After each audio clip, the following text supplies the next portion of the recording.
বিসমিল্লাহির রহমানির রহিম। আসসালামু আলাইকুম ওয়া রাহমাতুল্লাহি ওয়া বারাকাতুহু। আলহামদুলিল্লাহি ওয়াহদা ওয়াসসালাতু ওয়াসসালামু আলা মান লা নাবিয়্যা বা'দা, আম্মা বা'দ। সমস্ত রকমের প্রশংসা আল্লাহ তাবারাক ওয়া তাআলার জন্য।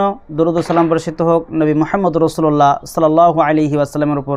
আল্লাহুম্মা আমিন, আল্লাহুম্মা সাল্লি আলাইহি, আল্লাহুম্মা বারিক আলাইহি।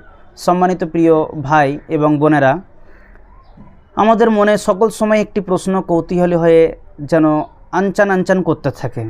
প্রশ্নটা হচ্ছে এই: যখন মালাকুল মউত অর্থাৎ মউতের ফেরেশতা কোনো মানুষের জান কবজ করতে আসে, তো তখন ওই মানুষটা যার জান কবজ হচ্ছে সে কি মালাকুল মউতকে দেখতে পায় কি পায় না? এটা হচ্ছে প্রশ্ন। জান কবজ করতে আসেন যেই ফেরেশতা, সেই ফেরেশতাকে সেই মুহূর্তে ওই মুহূর্ত ব্যক্তি, যে ব্যক্তি মৃত্যুবরণ করবেন কিছুক্ষণের মধ্যে, উনি দেখতে পান কি পান না? এটা হচ্ছে প্রশ্ন। চলেন এর উত্তর আমরা সহিহ হাদিস থেকে জানার চেষ্টা করি।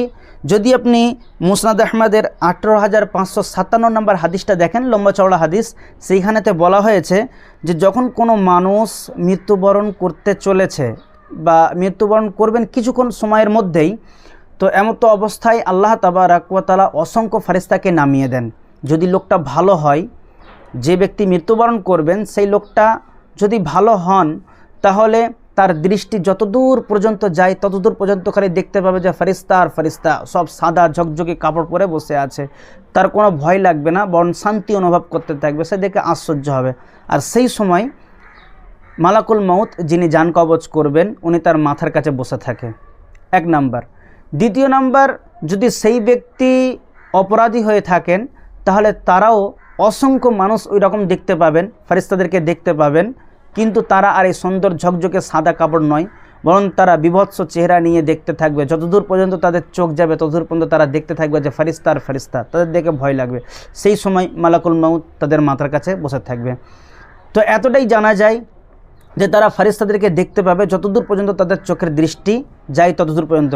যদি সে ভালো হয় ভালো দেখতে পাবে, যদি খারাপ হয় তো খারাপ দেখতে পাবে। কিন্তু মালাকুল মউত যিনি জান কবজ করবেন, মালাকুল মউত যাকে আমরা যার একটা অপর নাম আমরা আজরাইল দিয়েছি, তো এই আজরাইল বা মালাকুল মউত, যদিও আজরাইল এই শব্দটা কোরআন হাদিসে পাওয়া যায় না, যেটা পাওয়া যায় সেটা হচ্ছে মালাকুল মউত, তবু আমাদের সমাজে প্রচলিত আজরাইল, তাই আমি সেটা বললাম।